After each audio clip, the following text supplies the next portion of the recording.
অসমলৈ আহিব গুৰুজনাৰ অনুপম সৃষ্টি বৃন্দাবনী বস্ত্ৰ।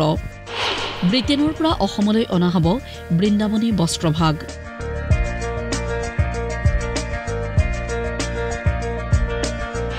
ৰাজ্য চৰকাৰে লৈছে বিশেষ তৎপৰতা। শীঘ্ৰেই লণ্ডনলৈ গৈ ব্ৰিটিছ মিউজিয়াম কৰ্তৃপক্ষৰ সৈতে MOUত স্বাক্ষৰ কৰিব মুখ্যমন্ত্ৰী ডক্টৰ হিমন্ত বিশ্ব শৰ্মাই।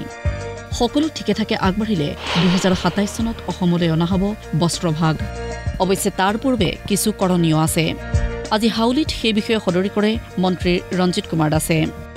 মুখ্যমন্ত্ৰী ডাঙৰীয়াক সঁহাৰি জনাই ব্ৰিটিছ মিউজিয়ামৰ পৰা এখন চিঠি আহিছে আৰু চিঠিখনত কৈছে কি যে ব্ৰিটিছ মিউজিয়ামে এটা আৰ্হি এটা বনাই দিব, তাত টেম্পাৰেচাৰ মেইনটেইন কৰা, তাৰ মইশ্চাৰ মেইনটেইন কৰাকে আদি কৰি লাইট পোহৰ মেইনটেইন কৰা যিটো তেওঁলোকে মিউজিয়াম, সেই মিউজিয়ামটো তেওঁলোকে আৰ্হিত বনাই দিব।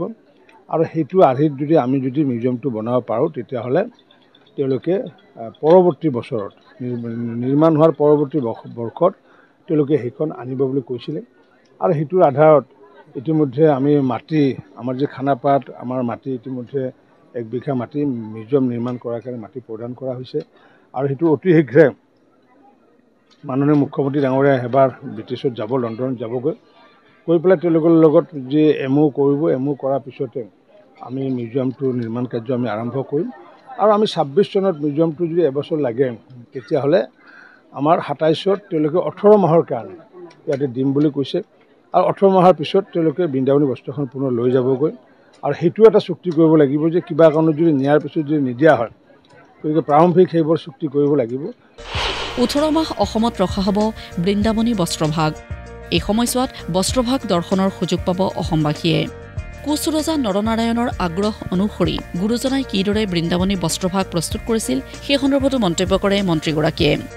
যে গুৰুজনাৰ সৃষ্টি, কাৰণ মহাপুৰুষ শ্ৰীমন্ত শংকৰদেৱে যেতিয়া কোচ ৰজা নৰনাৰায়ণক কৃষ্ণ ভক্তিৰ সন্দৰ্ভত বা কৃষ্ণৰক বা ভক্তিৰক সন্দৰ্ভত যেতিয়া বুজাবলৈ গৈছিলে তেতিয়া ৰজা নৰনাৰায়ণে কৈছিলে যে ইমানখিনি কথা মোৰ মনত নাথাকিব, গতিকে আপুনি যিটো এজন চিত্ৰকাৰ, গতিকে মোক ধুনীয়াকৈ চিত্ৰ আঁকি সাঁচিপাতত মোক দিলে, মই মাজে মাজে চাই থাকিম।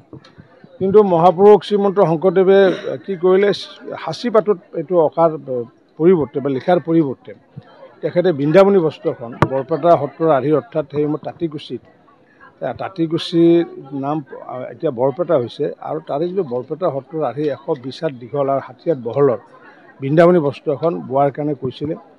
আৰু মুখ্য তাত মানে মাৰ্গদৰ্শক হিচাপে আছিলে মহাপুৰুষ মাধৱদেৱ, আৰু লগতে আছিলে দ্বিতীয় ব্যক্তি আছিলে মথুৰা দাস বুঢ়াগোহাঁই, যিগৰাকী নেকি প্ৰথম বৰপেটা সত্ৰৰ সত্ৰাধিকাৰ, আৰু লগত 12গৰাকী মহল আছিলে।